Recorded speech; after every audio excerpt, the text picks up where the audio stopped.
Hey everybody, welcome to another episode of the Touchline Podcast, episode 30. You guys are in for a treat this time around because not only do you have Brett and Jared with me, say hi guys, Hi. Hi. but we also joined by the world famous and Twitter famous RSL fan Kelsey. Hello, all. All right.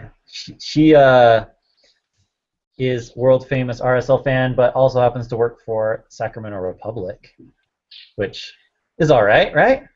It's pretty fun. It's pretty decent.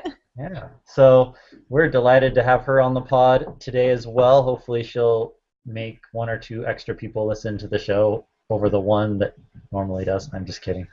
Um, Yeah, well, thanks for having me, guys. yeah, we're excited. So we're going to talk about Colorado and Vancouver and also a little bit about what it's like working for a soccer team.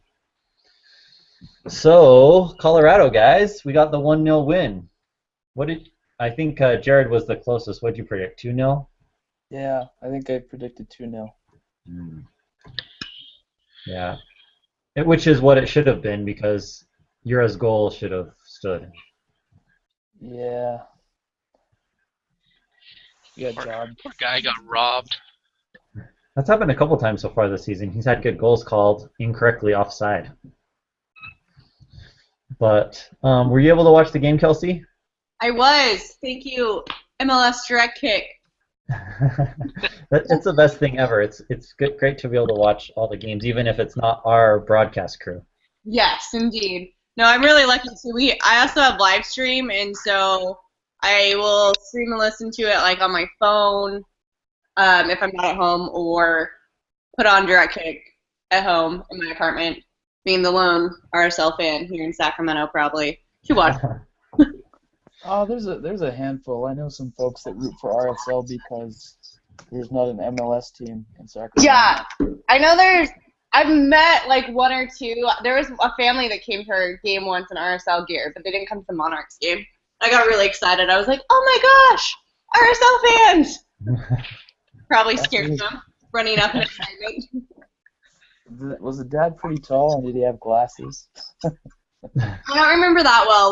They had a little boy that was maybe 2 or 3. I think they probably Okay. scared the beavers out of it. Yeah, probably not them. So, kind of a side question, Kelsey. San Jose is technically the closest team. It's what, hour and a half away? Yeah, about an hour and a half. So do most of the people support San Jose, or do you feel like that's kind of like being a traitor because it's San Jose and you guys have some sort of rivalry with them? No, I mean, I think it's a combination. A lot of fans grew up watching San Jose, so you have a combination of San Jose Quakes fans, and then you also have like transplants to Sacramento that come from Seattle, from Portland. I see a lot of Portland fans actually. So it kind of depends. And two, it just happens to be that San Jose has a history of pulling players from the Central Valley and Sacramento region. So there's a lot of family ties between the two clubs as well. I mean, and I'll go down there every once in a while to watch a game. I'm actually going down 24th is when they play Sporting Kansas City, so I will be at that game. Where do the Earthquakes play again? They're at Avaya Stadium. It's right across from like the San Jose airport. They just opened it last year. Oh, okay. Yeah, world's largest open bar or something like that, right? Largest outdoor bar, I believe, yeah. Something like that. Although, fun fact, the soccer bar, largest outdoor bar in sports, is actually at the home of Saracens Rugby Club in London. Nice. Really weird fact. I've been to their stadium. That's the only reason I know that. I'm sure it's their pride and joy, knowing rugby fans. Yeah, one of the U of U alumni played there last season, and I went out to go see a game there. So. Oh, that's really cool. Yeah. All Man, I keep keeping the tangent train going, but do a lot of the BYU, UVU rugby players and stuff, do they end up going over to Europe and playing rugby? It really depends on the player. I mean, most of your guys that are playing in Europe are national team players who will do a little bit of dual experience with college and pro. It really just depends on the players. Again, the U.S. with rugby is kind of like 15, 20 years ago, what the development system was in the United States for soccer, it doesn't really match up with the rest of the world in terms of college, especially since rugby is a club sport. So it just happened to be that my friend that was playing for them, he had already like debuted for the U.S. back when he was a teenager, but he walked onto the football team at Utah, and then when he was done with college, was like, I'm going to go back to playing pro rugby, and that's how he ended up there. That's pretty amazing. Yeah, so it just kind of depends. Yeah, there's a few guys from like BYU especially that tend to make the international circuit. So. Well, that's cool. The things you learn. Hashtag the more you know. Yeah. That's what's the GI Joe slogan? I don't know. Anyway, Knowing is half the battle. there you go. Knowing is half the battle. I knew it was something like that. So, Brett, what were your thoughts on the soccer game? I thought it was awesome. I mean, as you know, I was obsessed with Glad starting again, and Another I think Gladgasm. overall, yes, and I think overall he improves the defense, and so we saw a lot better defense in the shutout, and it showed that. I would say that's definitely my preferred center back pairing for RSL, to be totally honest, this season so far. Yeah. Winger and Glad. Yeah. I mean, Mon even proved he can play goalie. That was super impressive. That was amazing. I watched that Vine over and over again. Somebody should put that one and then the Tony Beltran one against Seattle like back to back on a Vine or something. Back from when do you remember that goal that in the playoffs a couple of years ago? Where Tony saved one off the line. Anyway. Paging Tyler Gibbons, if you're listening. That's right. You should put those two next to each other because I just watch that sometimes when I need a little pick-me-up. Just the look on like Brad Evans' face was awesome. But I thought the game overall was like I don't think either team played very well, honestly. And I was surprised with how I thought our pass percentage was actually going to be a lot lower than our pass completion percent, pass accuracy was going to be a lot lower than it ended up being because we seemed to be missing passes all over. Mm-hmm. Especially in the first half, they seemed a little disjointed, and I don't know if that was just because everybody had so much time off and everything. Whoa. What was that? That would be my phone. I apologize. Apparently, I don't know how to turn my text notifications off on my phone. Sorry, y'all. It's like a smoke alarm going off or something. Boop, boop. But yeah, Brett was like, oh, you mentioned Glad twice in your article. I was like, yeah, I mean, he kind of had to. He really brought it on defense. These last two games, he's proven that he's capable of being a starter for this team and providing exactly what they need back there for center back. Have you guys noticed the trend with them seemingly starting slow offensively? I think Dunny was kind of talking about it a little bit on the call, that the long passes and whatnot, you just got to keep making them, and eventually they'll be there, that kind of thing. I don't know. Well, I think part of it, too, is our formation is a lot more fluid than it's been in past seasons. So I think probably the first 20 minutes is a lot of pacing and figuring out what formation is going to work best and how they're going to be switching, especially with the wings and forwards. Especially with Luke playing so much more up top lately. So I think that probably could be part of it, is they're seeing and feeling out how the opponent's playing, but maybe that's just my imagination. That makes a lot of sense. I think that has a lot to do with it also. I mean, they're kind of waiting that first 10, 15 minutes to see how the defense is going to react, and then they figure out how to attack from there. Yeah, you wonder too how much the other team is maybe a little more reserved as well at the beginning. Like, Colorado, for example, if they were sitting back a lot more, so that makes it a little trickier at the beginning as well.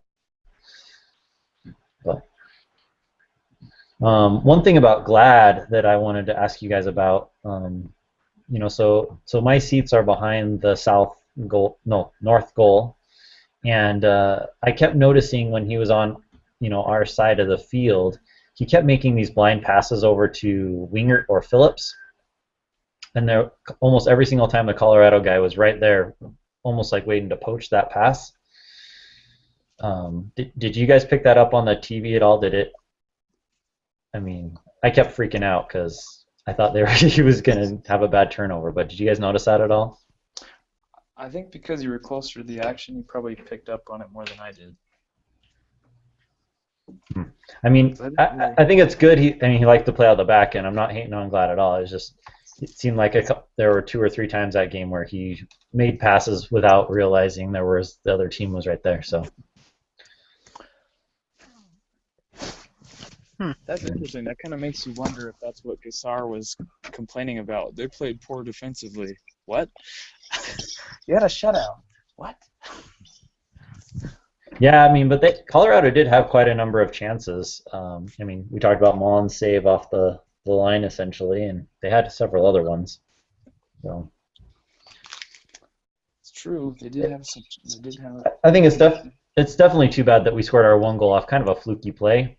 So, then the national media takes that narrative as, we were lucky to win and, we only scored because of some weird fluke. So, I don't know. That's kind of too bad. I'll take a fluke.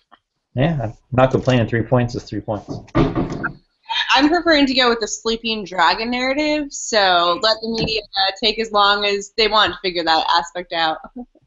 Yeah. Well, the other narrative you could go with is, they only scored 1 point this time. Has their streak of scoring multiple goals come to an end? And will they only score 1 or 0 the rest of the season? Hashtag narrative.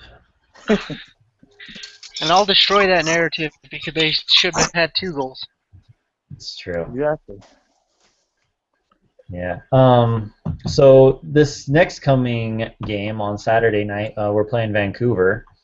And Vancouver's been kind of up and down this season so far. Losing their first 2 games, then they won 2, then they drew, and then they got crushed last week by RSL. I mean, DC United with RSL. Espindola and Saverio both got 2 goals, so RSL strikers playing for DC United. RSL East. Woot woot. Version 2. It moved from New York to DC. Yeah. So they lost at home to Montreal. They lost away to Kansas City. Then they beat Seattle away. They beat the Dynamo at home. They drew to LA, and then they're going to play us. But I don't know. What are your feelings about the Vancouver? I think they're unbeaten against, or we haven't. How do I phrase it? They haven't lost to us. Or they're unbeaten, whatever, in like 6 games. We haven't beat them in 6 games. I don't know. All last year we lost all 3 games to them. Yeah. And they weren't even like, okay, we lost. It was we got beat.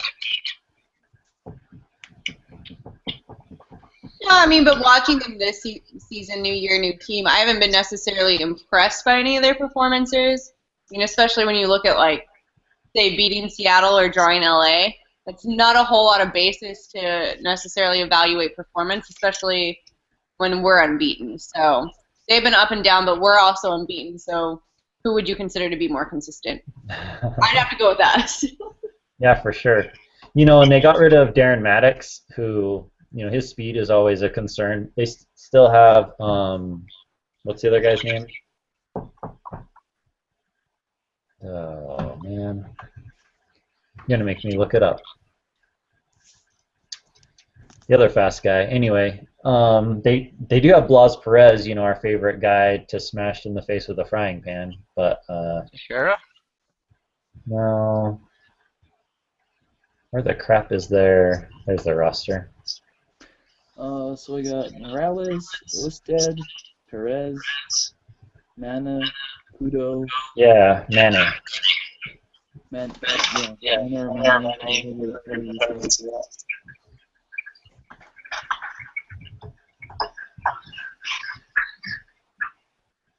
So I guess it'll be interesting to see how. Whoa, we got feedback from somebody. Anyone? Viewer. I can hear myself twice. Huh.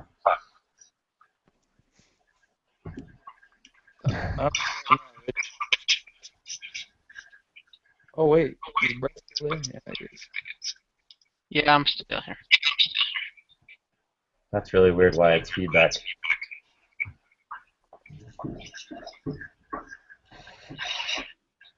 Anyway, we'll have to just keep trying through this, but it'll be interesting to see how we cope with some of the speed. We've done well so far. I'm not that concerned with Blas Perez now. It seems like their defense has struggled a little bit, but they have what's his name, Usted, the goalie, and he's always done really well against us, saving all sorts of shots, kind of like Ramondo. Mm-hmm. Yeah, they got a nice, actually young team that they've kind of built around this core, and so in the terms of building a team, they've kind of done it the right way. Yeah, they definitely use a lot of homegrown players for sure.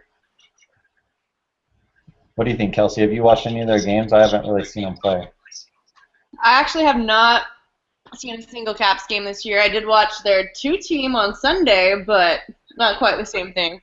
I mean, I will say their residency program does a fantastic job producing talent, so yeah, in terms of homegrown, but I honestly haven't seen a single one of their games this year. I've just seen the final scoreline. I am limited typically to Sundays for MLS, which makes it a little hard. Yeah, with your Sacramento obligations. Yeah, so I'll maybe watch the highlights, but I see less MLS working now in sports than I used to as not working in it for sure.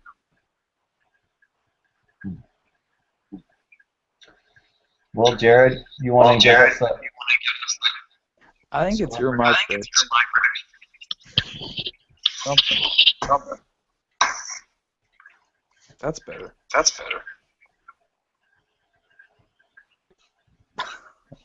I don't know. Okay, anyways. I haven't seen the Whitecaps play, so I have no idea what they're gonna look like on Saturday. But I do think RSL is gonna win. Because with a team that's unbeaten, they're not gonna win.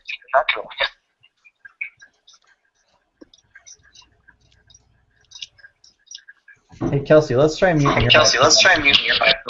Okay, 1 second. Is that better? Maybe it was Kelsey this whole time.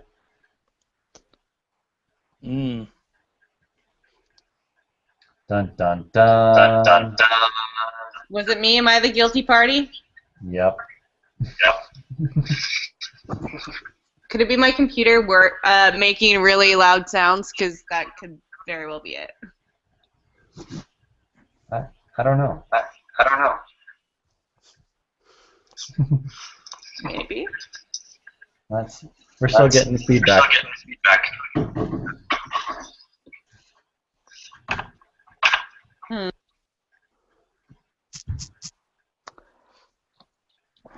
So, Jared, what's your prediction for the game? What do you think the score will be? 2-1. RSL.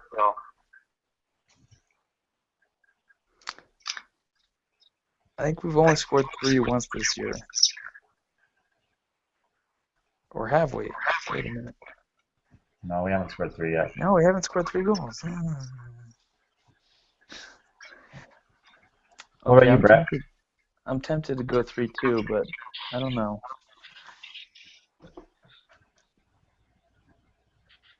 I'm Let's gonna say have you to did. say it's probably 2-2 draw. Kelsey, you have a prediction? I'm going 3-1. I think we Ooh. finally get lucky with some of those goals that have been called offside. Maybe we see some burrito magic in the back of the net. I love me some smothered burrito. Always good. hmm I'm gonna say 2-0. I think good 2-0 good guys. Nice. Another shutout. So Kelsey, why don't you give us a little rundown of what it's like working for a soccer team? How'd you get the scoop, or how'd you get the job originally, and what is it like? Is it different being on the inside versus on the outside? Yeah, oddly enough, I got the job. Well, I found it via LinkedIn. So, saw it, was like, oh, this seems interesting. Applied, did an interview over the phone, and then via Skype, and then was basically told, hey, how soon can you move to California? And so I was at the time 4 days into a new gig at the University of Utah bookstore and handed in my 2 weeks notice and moved out to California, and I've been here ever since. I guess in terms of difference, yeah, I mean, it's obviously different. You're doing a lot less watching the game, which I know is odd considering a large portion of my job on match days to actually live tweet the game. But there's a lot less ability to tactically analyze your team, your side, etc., especially in the moment, so to speak. And then obviously it's a lot more full day-to-day 9 to 5 during the week. It's not just, oh, you got to go to the stadium on match day or, tweet about the match. So, I always wondered if that would be hard, like one of the event staff guys who are there, but they don't get to actually watch the game at all. no. That'd be rough. Luckily, my back is not turned towards the pitch, so that's nice.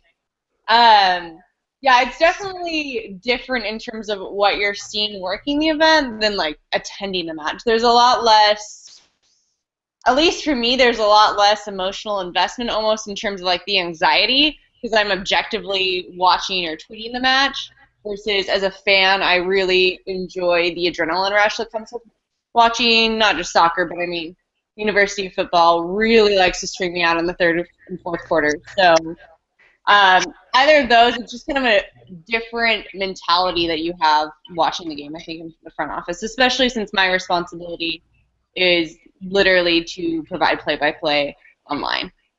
My primary responsibility during the games. What's your job like in the off season?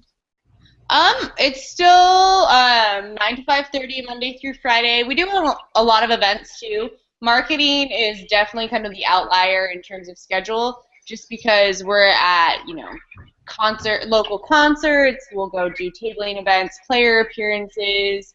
It's more calm during the off season, but it's still we're in the office Monday through Friday, and then we'll do other events throughout the week. A lot of evening benefits, charity appearances, stuff like that.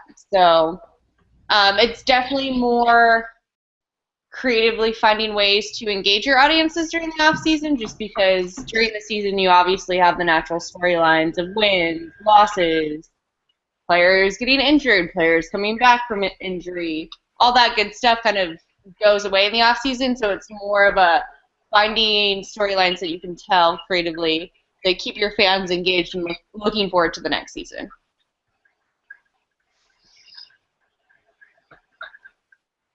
It seems like Sacramento has really latched onto this USL thing. Mm-hmm. And, you guys, have a really strong following. Is that? Have you seen year-over-year increases? Was it like all of a sudden this huge uprising? Definitely at the beginning there was a lot of initial excitement, but we actually have seen a more steady growth, and especially social media, in the past season and a half than we did at the beginning. First season when I want to say we were maybe at 3,000, 4,000 followers on Twitter, maybe 6. I don't have the numbers in front of me when I first started working with the club, which was in May 2014. So there's more more steady growth as you get older, especially because the more followers you have, just the more visibility, so the more natural increase you have with fan following. So it's kind of organic in that regard. Almost like an avalanche, but it's growth instead of downhill. Natural progression. Well, it doesn't hurt that what used to be the #1 gig in town when I lived there in 2000, from 2000 to 2005, is now, they've had a decade of futility. The Kings, or Kangs, as you will. I honestly don't think you can attribute that much of it, though, to how the other teams do in town necessarily. I mean, look at RSL. I mean, their attendance isn't really influenced one way or another by how the Jazz are doing, and I think Sacramento is a very similar market in that regard. I think it just happens to be Sacramento's really underserved as a sports market because, I mean, Salt Lake, you at least have really large NCAA programs nearby. Sac State and UC Davis are both D1, but they're considerably smaller than both BYU and Utah. Yeah, and they're both I terrible. I would say that has a bigger impact more than anything else, is that there's a lack of competition, not just with NBA, but with other sports teams at large. Like high school sports are almost bigger here than college. That makes a lot of sense, because high school sports are kind of what was popular when I was there too. I mean, obviously the Kings were in their heyday too, but yeah, the Sacramento is definitely underserved. I mean, people to a certain extent feel like they feel a little bit disconnected from, say, like the 49ers or the Raiders, because they're out in the Bay and you're kind of inland towards, like, not exactly the Central Valley, but you're in the Sacramento Valley. You're removed from that whole Bay Area vibe. So yeah, I can definitely see where you're coming from there. That makes a lot of sense. Yeah, definitely a big identity difference, I think, too, between the Bay and Sacramento. Granted, I'm a transplant, so no expert in the region, but I'd say even with that, I could say that there's a huge difference in identity. The only one that there's necessarily a ton of crossover on is everyone here seems to be Giants fans. Yeah, the Giants are pretty dominant fandom, whether it be Oakland or Sacramento or... Yeah. So, yeah, I can't remember if the River Cats are actually the feeder club for the Giants or not. Yes, they are now. They used to be affiliated with the A's, but they just switched to the Giants last offseason. Well, I'm sure that's going to sell more River Cats tickets then. I mean, River Cats have always been a hot ticket, too. I mean, until Charlotte Knights moved their stadium like 2 years ago, River Cats have always been #1 in minor league baseball. So, I mean, you had the Kings that led NBA in attendance for how many freaking years, how many consecutive sellouts, and the River Cats were #1 in minor league baseball, and then we rolled into town and we were still #1 in our respective category. So I think it's just kind of a hungry sports market. I hear that. That makes a lot of sense. Do they still use that jingle? River Cats, River Cats. Is this where I confess I've never been to a River Cats game, so I wouldn't know? It's usually on the radio and stuff. No, that's what Pandora's for, man. You don't have to confess. No one listens to this. I would say, I mean, the last time I even went to like the Bees Stadium was for a Utah baseball game, so. Yeah, I've never been to a Bees game. I think maybe I went 4th of July one year. So, I hear you have a pretty epic scarf collection. What's that all about, and why do you collect scarves? I mean, epic or embarrassing? your choice of words. I don't really know how I got into it. It just kind of sort of happened organically, I guess. I would say the first time I really went out of my way to buy a scarf was during the Hex qualifiers in 2013. U.S. Soccer's big push was each one of the scarves was printed with a different line from the national anthem. And I think that was probably the tipping point for me, because it became, I need to have the complete collection of anthem Hex scarves. So I went out of my way and spent an embarrassing amount of money on eBay to collect all 5 of them. And that probably was the tipping point for me. A lot of them too have come from scarf exchanges with other fans when I've gone to other stadiums in MLS. I have a friend that used to work for Seattle Reign. She's now down at LA Galaxy, but we would send each other merch items every once in a while. So I gathered a few Reign scarves from her, etc. So it's just been kind of a natural accumulation over the years, and I can't seem to part with any of them. So I'm going to assume it's going to keep growing. Nice. Do you display them, or do you wear them ever, or are they just tucked away? They tend to be my wall decor, as you can probably see. There you go. Oh, very nice. I am currently going with the too lazy to so all my scarves into my wall as my art. My current strategy. So then I'll wear them every once in a while. It just kind of depends. I'm always worried if I wear them though I'll lose one, or like someone will be like, "I'll trade you," and it'll be one I'm super emotionally attached to. So I tend to more display them than actually utilize them. I will say I probably get the most use out of our supporters section scarves, just because I like to go to their watch parties. So I'll go when we're on the road. Since I don't travel with the team, I'll often go sit at their watch party and tweet the matches from there. Because their watch parties are actually in the main level of my apartment building. Oh, nice. So That's awesome. easy walking distance for me. Do you have a favorite one that you like the most? Ooh. A hard one. Probably say I'll take the most pride out of my USL Pro Champion scarf. Maybe mainly because we never had enough for all of us to get one, so I don't know how I ended up with one, but it is mine and I'm keeping it, and it's never going to anyone else. Awesome.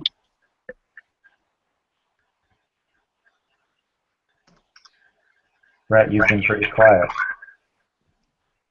Oh, I'm just listening, man. I'm just listening. Trying to fix a couple of the technical difficulties we were having. I really liked the national anthem thing that they did. I have the one when they came to the riot with Honduras. Yes. And, I don't know. That was a really cool idea. I really like that. It's kind of funny that game. I had extra tickets and I couldn't even give them away. Like, I don't know what the deal was, but I ended up with a bunch of extra scarves because I just used the tickets so I could get a scarf. Right? No, I think I remember I saw that they were doing that, and I think their first Hex game was in Denver. Mm-hmm. And so I was like, oh, I gotta get the Denver one so I can be cool and have it at the Rio Tinto game. And I was like, wait, but then I need the rest of them. So, I think that I really like that too. I know that RSL's kind of did something similar last year where they had like all the player scarves. I like that concept a lot. Yeah, Really want to feel. The one where they did the Believe song, that was pretty cool too, but I don't know if I ended up getting any of those. Yeah, I noticed the special edition ones were always really hard to get there because I was there when gates opened for the Fear the Beard scarf, and it sold out before I could get one. I'm still really bitter about it. This is before Nat got traded, but I'm still bitter about it. We'll have to like search eBay and everything and find it. Yeah, and then convince me to spend like insane amounts of money, and then I like wouldn't even regret it. Yeah, it wouldn't be hard. I'm like- Brett waiting for the Justin Glad scarf. I'm already putting in pre-orders for it. The Justin, I would wear the that scarf. Little Beard The only Jr. player one I have is the Javi Morales one. The Maestro scarf. Oh. Did you guys hear that his kid, what I don't remember his name, but anyway, he was out practicing free kicks with the team the other day. And Really? they're saying, he's curling them over the wall and everything. The fake wall, but he's going to be a crazy good soccer player. Send him to the academy. Oh, I'm sure he's already got a ticket reserved. I'm pretty sure that's why they built the academy, especially for his son. Just for him. Yeah. He already has a whole wing reserved. Oh man. And Well, apparently Brett's going to be one of his instructors or something. I'm working on it, man. I know. you guys have anything else for Kelsey? We really appreciate her joining us. It's been awesome. I think I'm fresh out of ideas. You Yeah, got she anything for us, Kelsey? pretty much covered everything I was gonna ask. I'm trying to think. I'm not a very good on my feet thinker apparently at 9:15 p.m. Well, how do you guys start this podcast? It just happened out of the blue. I think Brett was doing it for a while by himself, and then somehow I got roped in. And then Yeah. I was gonna say it actually started the last World Cup. I have a buddy here who does the local sports talk radio, and he needed somebody to cover, pretty much be his soccer analyst, and so he offered it to me, and I went on there, and then Grant found out about it and told me just go start a podcast, and so every once in a while I jump on the radio to talk soccer, but that's all here for now. That's awesome. That is pretty cool, man. yeah, we've been trying to make it more regular occurrence. Jared's joined us since the start of this season, so we've had a threesome going for a little while. We're in the But process yeah, of we've out his loan. Rich, you're so Utah. That just sounds awkward to say it like that. I'm good with it. I mean, we've it's been fun. We've had a few people come on. Charles came on one time, but that was the episode that Google lost. That's the lost episode that will never be aired. I'm working on it still. We had an awesome interview with Ian Joy. Was that last year? Yeah, right before the New York game. Yeah, that one was awesome. He talked a lot about RSL and about his time here, and it was really cool. But yeah, so have a good time. So yeah, if there's other people you want us to talk to. Sweet, I'll see you so I can brainstorm. Yeah, or anytime you want to come on, you're always welcome. Hey, always welcome. I'm always down. All right, Yeah, well, I think we're still working on getting Chappie. I can't remember if he said he's going to come on or not. We'll just drive to Ogden and force him on. Y'all should get, why am I blanking on his name? University of Utah's women's soccer coach. Oh. He's fantastic. I Which interviewed the University of Utah, the women's soccer team. Their head coach is fantastic. I remember he was one of my favorite interviews when I was a student working for the Crony. I know that we have been trying, and it's kind of difficult to get a schedule, but UVU's head coach. yeah. He's all for it, man. UVU's head coach? That'd be cool. I'm gonna have to ask. I'm gonna have to pick the Shum's brain, Leighton Shumway, so I can have some good questions to ask the UVU soccer coach. I know nothing about UVU soccer. They got a legit team. I've heard their soccer team is really good. Say only D1 men's program in the state. Yeah. Well, I hope you guys enjoyed the podcast, and let us know if you guys have any questions or comments, or just if you want to say how awesome Kelsey was. That's good too. Or how terrible I was. No, only positive things for Kelsey. We aren't gonna look like Dunny's Twitter feed after instant replay. Tell him your handle, Kelsey. My handle is KP Kelsey. If you ever want to give me a follow, listen to my really up and down rants about RSL and Utah football mainly. Say it's a pretty accurate description of my timeline usually on Twitter. I'd have to agree with that. The occasional Republic. I think I definitely use my Twitter more for Utah things. You can get me at Frisbee_Rich on Twitter. Jared? Yeah, I'm at Go the Distance 49 on Twitter. Brett? And then I'm at A24 Brett or at touchline_TBS. Yeah, so hit us up. Thanks again for listening, and we'll hope to hear you, or hope you guys listen next time. See ya.